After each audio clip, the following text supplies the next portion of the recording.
நம்ம வீட்டுல இருந்து 10 நாள் 20 நாள் இருந்து சாப்பிட்டு காசு வாங்கிட்டு போனாலே. ஹல்லேலூயா. ஆனால் ஆண்டவர் நமக்கு எல்லா நேரங்களிலும் அவர் அடைக்கலமாய் இருக்கிறார்.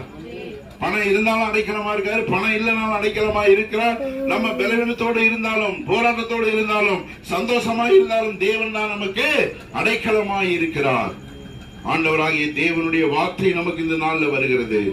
ஜனங்களே, ஆண்டவராகிய இயேசு கிறிஸ்து சொன்னார், வருத்தப்பட்டு பாரம் சுமக்கிறவர்களே நீங்கள் எல்லாரும் என்னிடத்தில் வாருங்கள்.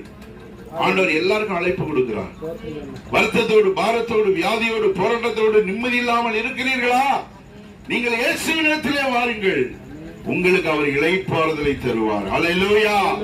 உங்கள் சுமை சுமந்து சோர்ந்து போய் இருக்கிறவர்களே நீங்க எல்லாரும் என்னிடத்தில் வாருங்கள், நான் உங்களுடைய சுமைகளை இறக்கி உங்களுடைய வாழ்க்கையை ஆண்டவர் ஆசீர்வதித்து உங்களுடைய சூழ்நிலையில மாற்றுவேன் என்று சொல்லி ஆண்டவராய் இயேசு கிறிஸ்து அறைகூழல் கொடுத்தார்.